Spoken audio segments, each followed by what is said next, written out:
اعوذ باللہ من الشیطان الرجیم بسم اللہ الرحمن الرحیم۔ محترم ناظرین و سامعین، امید کرتے ہیں کہ آپ بخیریت ہوں گے۔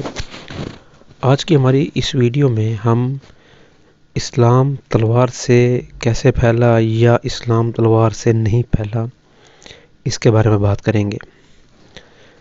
محترم سامعین، بہت سے لوگ تلواروں کے زور سے قطعات اراضی کے فاتح تو بنے، بہت سی بادشاہتیں اور آمریتیں جبر کے زور سے قائم ہوتی رہی ہیں اور کشاکش مفاد کے لیے بے شمار فیصلے جنگ کے میدانوں میں طے پاتے رہے ہیں، لیکن دنیا کی کوئی بھی انقلابی تحریک ہو، اسے اپنی قسمت کا فیصلہ ہمیشہ رائے عامہ کے دائرے میں کرنا ہوتا ہے۔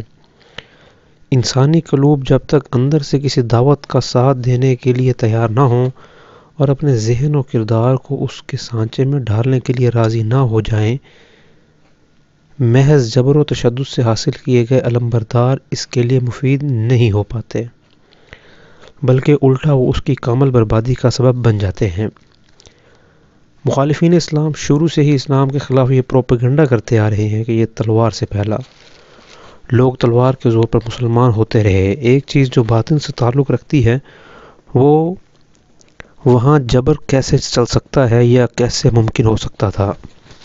ایک مشہور اسلامک محقق لکھتے ہیں کہ مدینہ کی ریاست ابتدا میں ایک شہری مملکت تو تھی، لیکن کامل شہر میں نہیں بدلی تھی، بلکہ شہر کے ایک حصے میں قائم کی گئی تھی، لیکن اس کی توسیع بڑی تیزی سے ہوتی ہے۔ اس توسیع کا آپ اس بات سے اندازہ لگائیے کہ صرف 10 سال بعد جب نبی علیہ الصلوۃ والسلام کی وفات ہوئی، اس وقت مدینہ ایک شہری مملکت نہیں بلکہ ایک وسیع مملکت کا دارالسلطنت تھا۔ اس وسیع سلطنت کا رقبہ تاریخی شواہد کی روح سے 3 ملین یعنی 30 لاکھ مربع کلومیٹر پر مشتمل تھا۔ دوسرے الفاظ میں 10 سال تک اوسطاً روزانہ کوئی 845 مربع کلومیٹر علاقے کا ملک کے رقبے میں اضافہ ہوتا جا رہا تھا۔ 3 ملین کلومیٹر رقبہ فتح کرنے کے لیے دشمن کے جتنے لوگ مرے ہیں، ان کی تعداد مہینے میں 2 بھی نہیں ہے۔ 10 سال میں 120 مہینے ہوتے ہیں، تو 120 کے دوگنے 240 آدمی بھی ان لڑائیوں میں نہیں مرے۔ دشمن کے مقتولین کی تعداد اس سے بھی کم تھی۔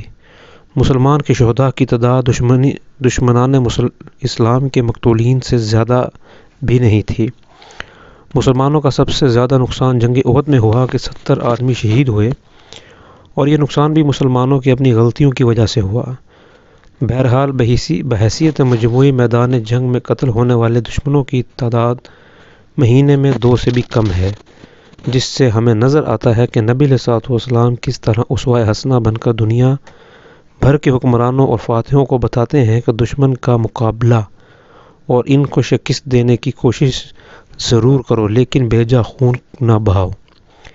مقصد یہ ہے کہ دشمن جو آج غیر مسلم ہے، ممکن ہے کہ کل وہ مسلمان ہو جائے یا اس کی بیوی بچے، اس کی آئندہ نسلیں مسلمان ہو جائیں، لہٰذا اس امکان کو زائل کرنے میں اپنی طرح سے کوئی ایسا کام نہ کرے جس سے پچھتانے کی کوئی ضرورت آڑے آئے۔